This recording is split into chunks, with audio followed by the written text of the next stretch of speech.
You know what we can do? We Maybe could turn this I'll have you into a on LinkedIn again. post about how failing to stay within the time limits of our podcast taught us an important lesson about failure, that we are both going to apply to our leadership moving forward. Series. 100%. One post. I think this is I Series. can talk about it over it's a series of posts. What I learned about my inability to Time respect maturity. I time, love my lack that. of time maturity, what that Yeah. yeah, my Yeah. lack of time maturity is Thank showing up. you.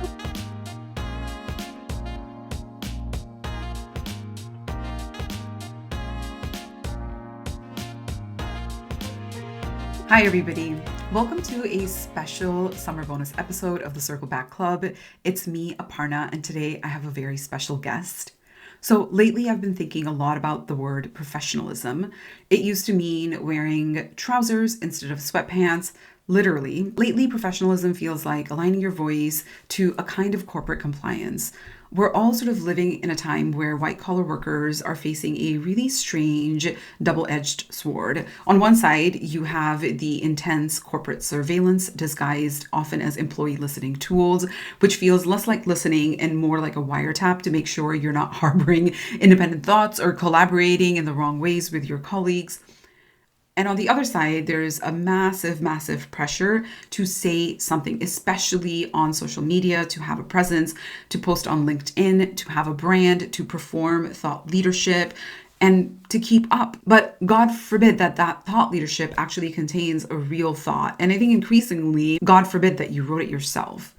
We saw a breaking point in October of 2023 when the backlash against people speaking up about Palestine led to workers losing their jobs, getting dropped by their agents, and losing lifelong clients literally overnight. And the message from senior leaders and the C suite became crystal clear: keep politics out of work.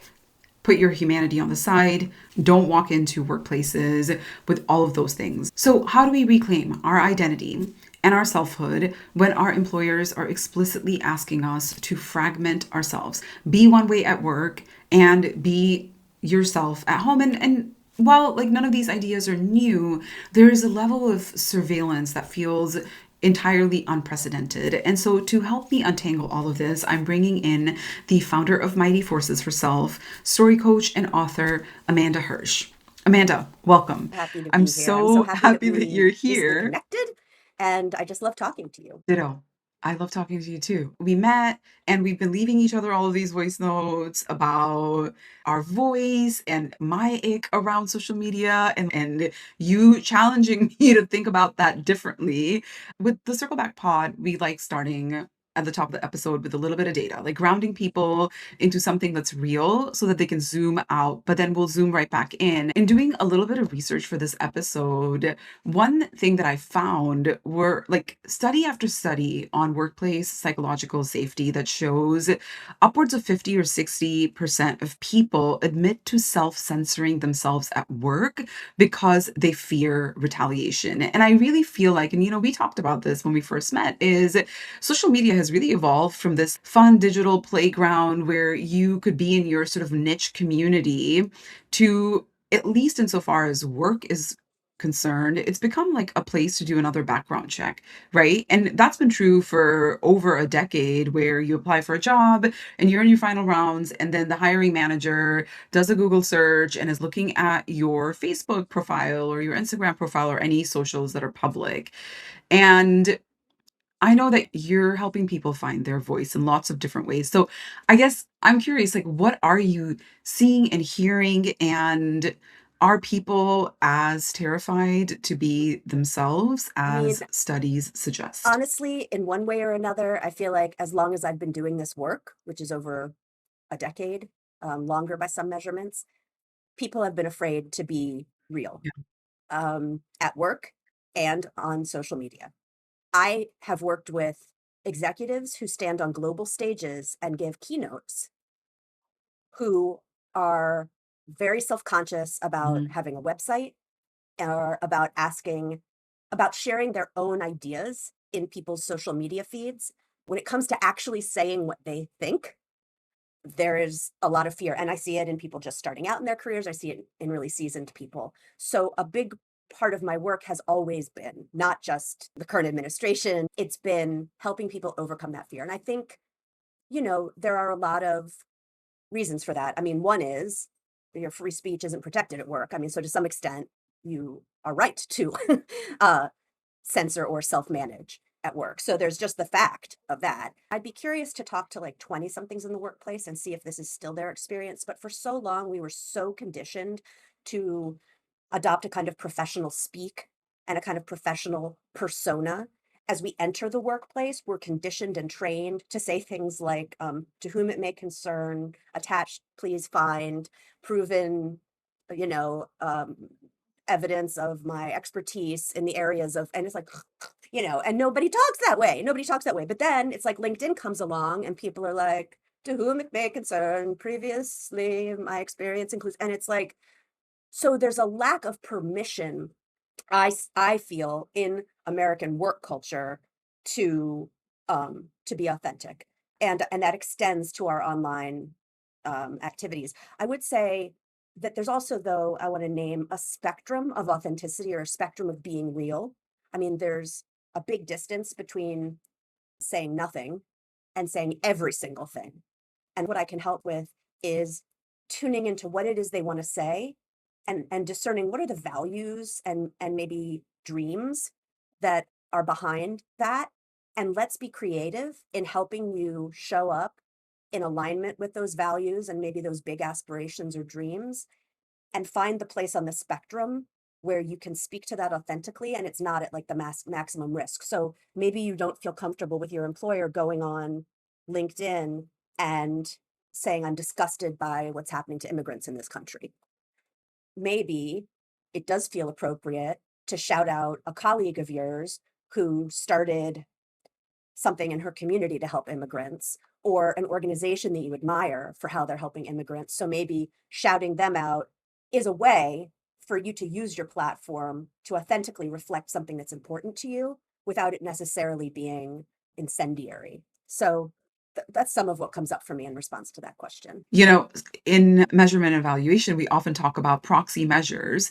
If I want to measure a thing that I can't because it's banned for some reason, right? Like if I am in Europe, I can't ask questions about your racial or ethnic identity, but I can ask proxy questions. I can ask, for instance, are Yes. you first generation going to college, right? So you can start to see where the Venn diagram has like big overlaps, where it might almost be a full circle, and you ask those questions. And so this almost feels to me like a proxy measure in your media engagement where you can say, I'm so happy to see my colleagues supporting the food pantry, instead of saying, how do we live in a Yeah. country where so many people are going Yeah, hungry, yeah. I mean, hopefully that which particular might get you issue into trouble at is work? less of a hot button divisive issue. And I think so often I feel that we tend towards thinking in extremes and black and white, and a lot of time it's really looking in that middle area. I can't say the one thing. So I will say nothing, especially depending on what kind of an organization you work in or what kind of culture you come from and what life experiences you've had. We don't exactly live in a world where people are encouraging you to share your voice. There are a lot of very legitimate barriers. And I think the solution often lies in sort of imagining a spectrum. And and then, it starts to sound like I'm saying perform, because you say proxy, and it's like, well, are you perform like, if what you really feel is righteous anger and what you're saying is, lovely job, organization X, for your work with immigrants, like, is that authentic? Is that real? Well, I would argue, first of all, you can say it in a way that actually sounds like you. You can connect with what it is you authentically admire about what they're doing, or about what authentically excites you about the impact you see them having. You can connect to what is authentic inside you to express about it. Say it the way you would say it, not the way a professional bot would say it.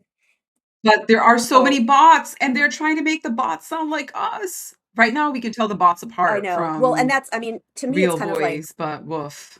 it's interesting. In the pandemic, I feel like, so this idea of professional persona, that started to break down a bit in the pandemic, right? As our toddlers like streaked across our Zoom screens, and and all of a sudden this idea that like our personal life was like there was like a stone wall between that and our professional life. No matter how hard we tried, there was porousness suddenly, which in some ways I think has led to in positive ways to workplaces where it's more a norm for people to, for example, say, I have to miss that meeting because I'm picking my kid up at camp, but I'm available an hour later if you want to sync up. I'm not saying it's okay in all workplaces. I mean, if you look at LinkedIn today versus pre-pandemic, it's full of personal stuff. Unfortunately, a lot of it feels very performative to me. It's still not people just sort of Yeah. in a public square, in an arena going, "Oh, you're working to make the world a better place. I'm also working to make the world a better place. What are you learning? What are you seeing? What are you doing? Here's what I'm seeing." It's not that. That's what I want us to get to. Not going, "Oh, it's okay to talk about personal stuff now. Okay, let's see, what's a personal thing I can talk about that lets me promote this certain thing. What is inside of you to share? What is your vision? What are you learning? Um, what's inspiring you?" And too many people keep all that inside. You already jumped ahead in the outline. I was going to ask you about this idea that, social media ultimately sucks. And I was going to ask you, like, how can we subvert LinkedIn to become a place where we get to be human, we get to be curious? I have to say my favorite subreddit of all times is the LinkedIn Lunatics subreddit. It's my absolute favorite subreddit because people are like, I just had a baby, and here's what changing Yeah, diapers at yeah. 2 a.m. has taught me about sales. What? Why are you thinking about sales? First of all, you're not, because I mean, I'm not a parent, but I can't imagine that any parent changing a diaper at 2 a.m. is thinking about sales. It's performative, but I think there is something even more, right? It's sanitized, it's nonsense. A lot of it, Well, especially when you I then see it have and I'm like, and AI what is the generate it point? for you. Then What is the what is point? the point? I mean, what are we doing? We're outsourcing our voices to machines to sort of in a calculated way share a personal story as a business tactic. I, what kind of dystopia is that? Is so far from the sort of ideal I imagine, which is like just humans having conversations about the work they're doing and sharing ideas with each other. The opposite of that is so much of what happens today. And sometimes there often even there are lessons from a personal life that apply to our work. I don't want anyone to think my message is it's always insincere or bogus to reference. I mean, just think about if you're giving a speech. I mean, of course, you want to use the power of story, bring in like the time my car broke down on that road trip and the guy at the gas station said something and I found myself, using that lesson last week with a difficult board member. That's how we work. There is porousness. We are full people who have lives inside and outside of work. So the point isn't never talk about anything from your personal life, or you can never have learned a leadership lesson or gleaned an insight outside of work that's applicable inside of work. That's not the message. When we show up on LinkedIn talking about things that actually matter to us in a voice that actually sounds like ours, um, we send up this beacon. It's kind of like a bat signal, right? And the right people can see that and they can find their way to you. And that can lead to, oh, we should collaborate. I mean, I have a friend who ended up collaborating on a book because someone found a post of hers on LinkedIn. It led to a conversation. They became co-authors, right? It can certainly lead to jobs, but it's about finding people who are like picking up what you're putting down. Well, I Absolutely. think that's 100%. the internet at its best, right? Yeah, as you were talking about, somebody finding their co-author, I think about some of the best people that I have met in this chapter of my professional life since my mid 30s. I've actually met them on LinkedIn because, as you said, what they're saying resonates so deeply. And by the way, none of that No. is hokey AI stuff. I feel so much ick reading some of that content. You're right. The people that I'm attracted to on the internet, and they are kind of themselves, and they've found a really nice balance in what's the right time and place to say something without it being a Yes. theater. I want to switch gears a little bit. You had this piece about don't hoard your Yep. ideas, don't hoard your stories, don't, and what I read into it was don't write things or share things that you think somebody else wants to read. In and now I think with this kind of lens of AI, then it's also like what's optimized for AI? What is AI going to pick up? What's going to show up in a search query in ChatGPT, for instance, right? And I also think that in the last 3 years, there has been a real backlash, Yes. for people standing up for human rights, right? People have lost their jobs, and yeah, speech is not protected at work, but Right. arguably, being on social media is not work. For most people, being on social media is not work, and I've seen a real kind of withdrawal of, earlier I said I've met some of the best people ever through LinkedIn, and those are the voices that I've really missed in the last couple of years because they are staying silent. And so, how do we distinguish Yeah. between this instinct to protect ourselves? Because we have to make our rent and mortgage, we have to feed ourselves. The cost of food is just so wild. And I don't know if the word is finding courage to share when the climate feels actually punitive, or it's knowing, I think, especially as white collar workers and white collar work being in jeopardy with the pace of AI adoption.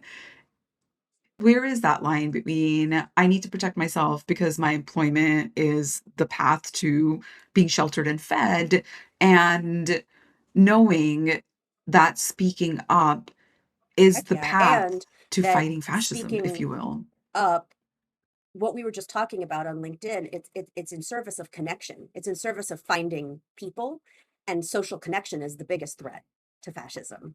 So when you stay silent, it Mm, erodes connection, that's right. Yep. which strengthens fascism. I mean, look, I know people who are single parents who are living under such extreme circumstances that between the strict rules of their employer and the demands on their time, the idea of sitting down with a nice cup of tea to think about what's on your mind and share a LinkedIn post. What? No. You're naming, and I just want to reinforce self expression is tied to privilege to some extent. I say to some extent because I think of like youth activists who come from small villages, Kenya, who have ended up mobilizing huge movements to help offset climate effects by using their voice. And there are people whose life circumstances and the precariousness of their employment and the strictness of their employer's social media policies, or just the way that it is so clearly frowned upon that you say anything about work, it's a much harder hill to climb for folks, those folks, to share their voice, which to me puts the onus on those of us who have more privilege to use our voices in solidarity. So that's where I get frustrated is, and it's not like the nicest quality I have, but I am human. um, that's where I get frustrated when people who do have the freedom to be using their platform in service of their values and vision aren't. In some instances, having a voice really is a privilege, and who has the privilege? It takes me back to 2 episodes that we recorded in our first season of this podcast, one with Hala Saleh, who's a VP of design and engineering, really, really brilliant, and, she talked about this myth of self-advocacy. We can't continue to normalize just advocating yourself as a way to get out of the messes that we're in. And another with Leilani Lewis, we talked about this idea of the social contract that we have at work. And one thing that in this podcast we've tried to do is we've tried to tell people, hey, all of these rules and norms of modern work, Yep. they were made by people. And they're not, centuries old norms. Taking a lunch break is a centuries old norm. Not having your speech be protected is not a centuries old norm. Having stringent social media use policies is not a centuries old norm. These are modern inventions to keep people small and in line. And we can challenge that. And the people that should be challenging it are the ones that have an enormous amount of privilege. And those are the people that I see staying silent. You're right. It's not the youth activists. It's not the kids on college campuses who, for now the last 3 years, haven't been able to graduate or worse. It's the college Right. president. But to the idea of a social contract, I mean, and to the idea of solidarity and collectivism, whether your platform reaches 10 people or 100 people, it's a platform. It's reaching people. You just never know the difference it can make for one person. And so for those of us who identify as being engaged in trying to create a better world, to not exercise your platform is leaving such a powerful tool on the table. And I just hope people really consider that. People who are listening, consider that and sit with that and get honest about what's standing in the way. I took a break from LinkedIn earlier this year. Yeah. And and so, take breaks. Like, how did that feel? It felt restorative. It felt really good to my nervous system. When I say I want you to post on social media, I like figure out what works for you. Like, set your own habits, your own boundaries, take breaks, and then come back to the practice of showing up, because you're going to make more of a difference doing that Yeah. than, sitting on the side and just talking to other people about what toxic sludge the social media landscape has become. Like, what's happening? It is in part, like, what I'm hearing you say is it's in part because people are opting out or they're showing up in these super performative ways. It's not really additive, and it almost makes me think of early days of Facebook, now super problematic company. I do remember there was this, like, kind of golden moment in Facebook where people would be like, "Look at these bugs that I found growing on my fig tree. What is it?" And, like, in earnest, people are like, "Well, that I is know. blah blah mosquito." And you're just like, "What? Thank you for helping me." So I haven't left Facebook. That feels just really gross to even say out loud. And there's been a lot of pressure to leave a lot of these platforms. But you know what I stay for? The plant group. You know why I stay for the plant group? Because there are tons of master gardeners, and if I have something that's dying and I literally don't understand why something is happening in my garden, I go to the plant group.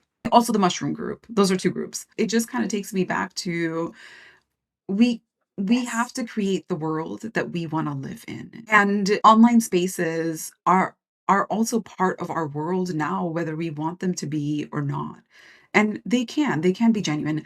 I wanna ask you one last question to wrap up this conversation. So, we talk a lot about the range of sort of modern work habits, if you will, that range from absurd and nonsensical to truly harmful, and there's one thing that I have seen in the last, I think maybe 5 or 6 years that drives me totally cuckoo pants, and that is personal branding, right?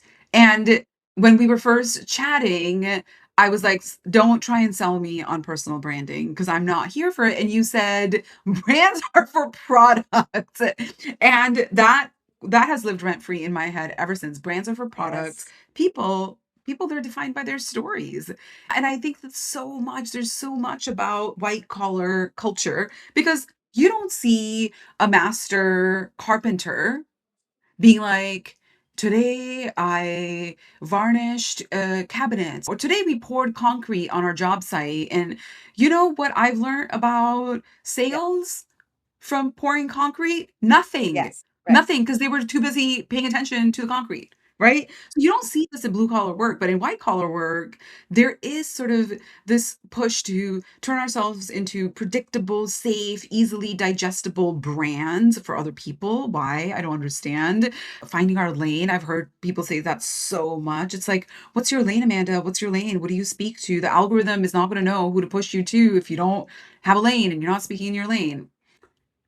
What is the psychological shift that happens when people stop trying to have a personal brand, which, by the way, also the scam of charging people 5, 10, 15, 20, $30,000. The coaches that have classes so that like you can refine your personal brand. That maybe is another conversation. What happens when we can just reclaim our right to tell our stories and like really live It feels so into much more what's real spacious. for It feels us? so much better in our nervous systems. It feels so much less constrictive. I'll tell you, I mentioned I have a background in strategic communications with nonprofit organizations, mission driven enterprises over the years. Before I began working with individuals, a lot of my work was communications and content strategy Yeah. with mission driven orgs. And so I'm a very strategic person. So I love it. You're like, "Be authentic, be intentional." I By the think the way, I things can myself am a coexist because very I think it's what are strategic you up to, person. right? Like, what are you up to? Yes. If I am up to trying to get the world to understand what the heck this new mission driven startup does and why you should take a moment of your precious time to give us your attention and consider supporting our work. I'm doing a messaging hierarchy. I'm mapping out a content strategy. When I first started doing this work with individuals, my inclination was to use a similar kind of process. So, um, I would help people come up with a personal tagline, personal headline. It would go on the top of your LinkedIn profile. And we would pull that through the rest of your profile, kind of like a comb, so that the whole profile embodied that. So then the pandemic hits, and this physician client, who's also a podcaster, is really burned out and is really devastated by the things that she's seeing. She feels that if she doesn't have affirmational things to share about efforts to humanize medicine, then she's off brand. So she starts posting nothing because instead of sharing wise insights and moving stories from the front lines of providing care in a pandemic, she silences herself because she feels like she doesn't have permission to share the things she really wants to share because we've made a little prison where she's only allowed to talk about one thing. I was reading Doppelganger by Naomi Klein earlier this year, and she has a line in there, something to the effect of, "Oh my God, like all the things that people don't say because they're worried about being off brand.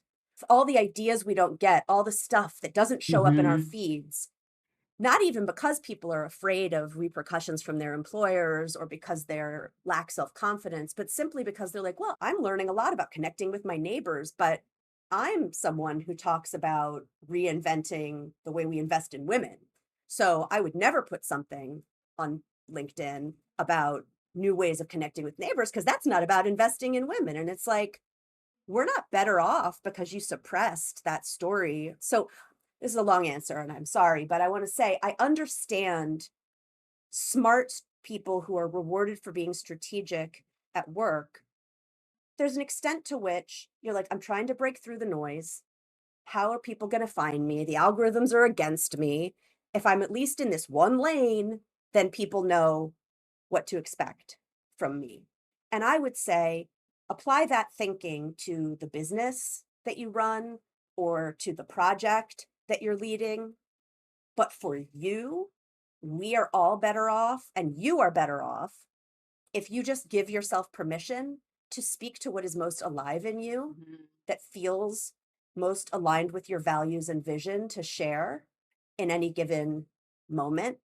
What we all know is that humans are multidimensional. No one, however passionate they are about investing in women, that is not all there is to them. And to the extent that we're Yeah. shining that beacon and that it's attracting the co-author, the employer, the collaborator, we serve ourselves better when we share more expansively because we're sharing more of who we actually are and what we actually care about. Yeah. Um, so that's how I would answer, Yeah. the psychological impact. What's the psychological impact of finding your voice? It's massive, Yeah. enormous. Like, Huge. go to the grave, So either you massive. found your voice or you didn't find your voice. Yeah. Like, either you feel like that activation of personal power or you don't. So this is all bigger than just like promoting the thing.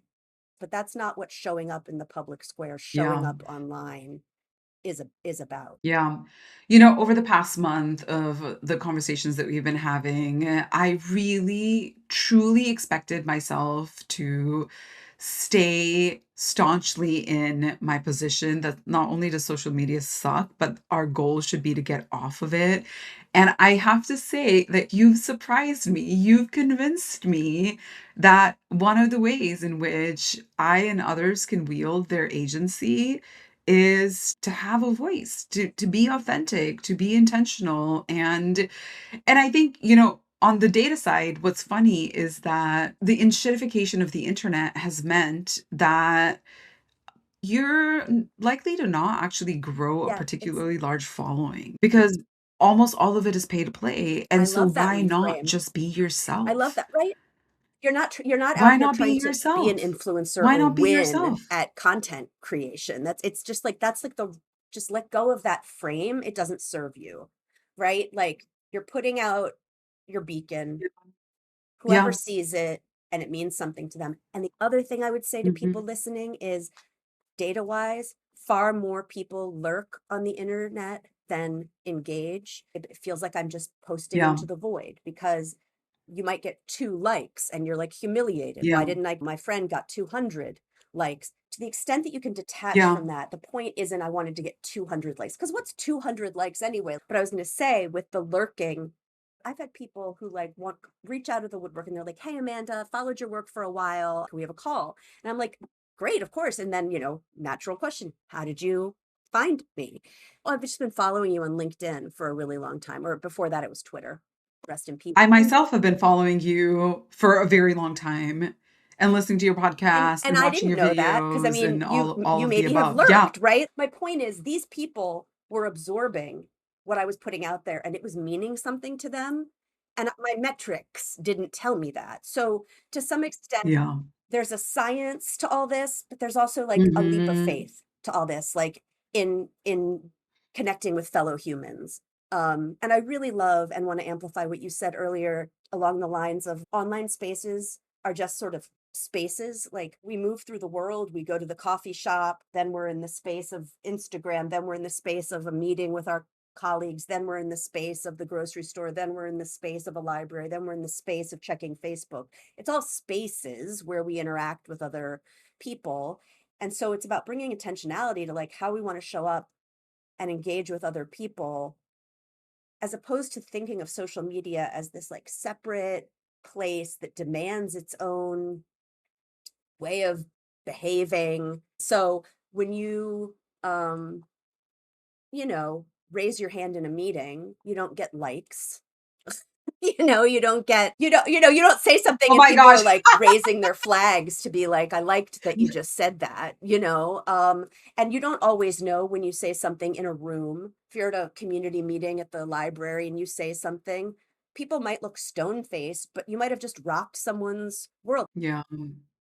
Yeah, that's such a beautiful invitation. I think the older I get, the more I'm recognizing that my voice does matter to other people, and by the way, the voices that matter to me Yes. more often than not are not sort of influencer voices. It's actually just honest people. And a lot of times I am drawn to the person that has 2 likes because they've said something really interesting. And I think one thing that I'm trying to get better at is to take your analogy of like if we're in a meeting and we say something really interesting, nobody's liking us, right? They aren't holding up their emoji flags. But what we are saying with our body language, with our voice, with our, like kind of these nonverbals, we're like, yeah, right?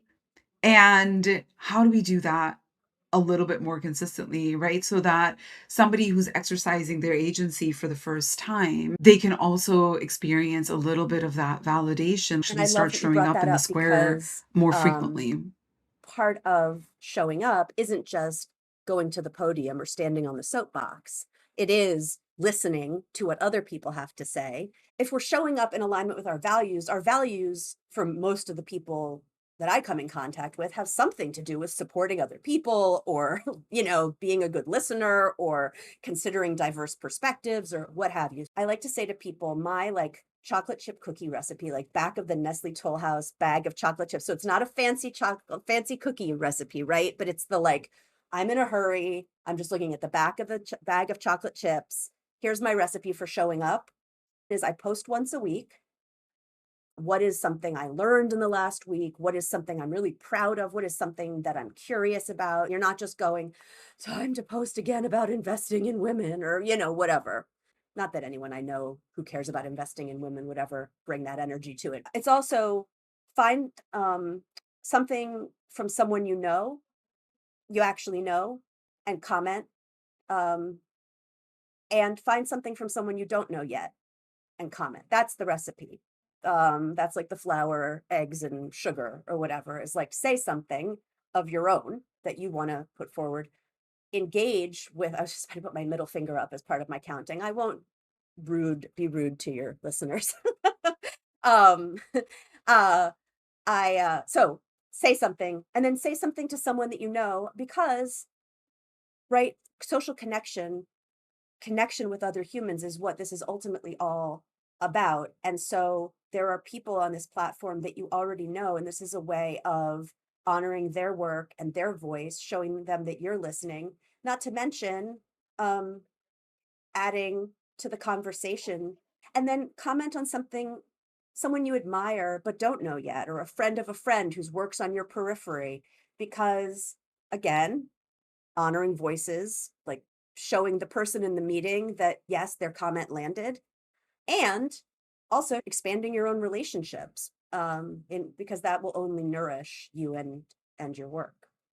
Love the Nestle Tool House version of showing up. I have used that cookie recipe extensively. Amanda, I feel like we can be chatting for hours and hours and hours, and I know that there's going to Mm. be a day where that happens in real life.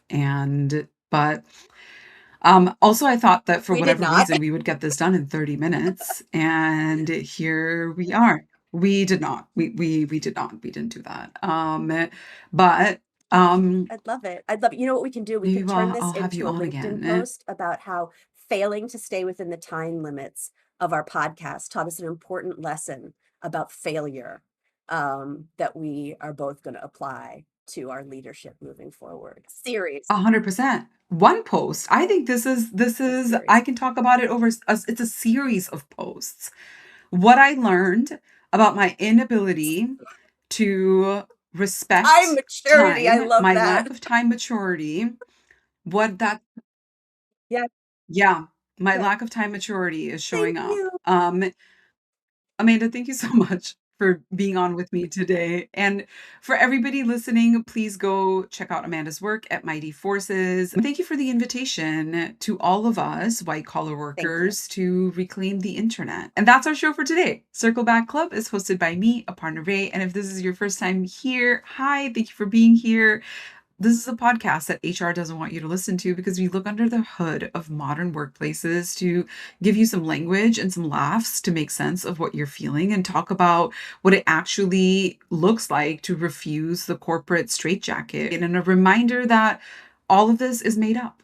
All of this is made up and we can unmake it. You can find our show notes, our transcripts, and links to Amanda's books and writings at circleback.club, or actually in the show notes themselves. I'm going to link all of that there so you can find it really easily. If you enjoyed this bonus episode, please take a second to rate and review us on Apple Podcasts or Spotify or wherever you listen to podcasts. It actually really helps us find other humans. We've been talking about it during this episode specifically is yeah, help signal boost the people that are adding value to your life whose message really resonates with you. And if you ever want to say hello or share your story, I love getting emails from our listeners, Amanda, and it happens more frequently than I think it will. But if that's you and you want to reach out to me, you can email me at pod, at circleback.club. Please enjoy your summer and remember that it's totally okay to decouple your identity from productivity metrics. I'll be circling back soon. Thanks, everybody. And thank you, Amanda.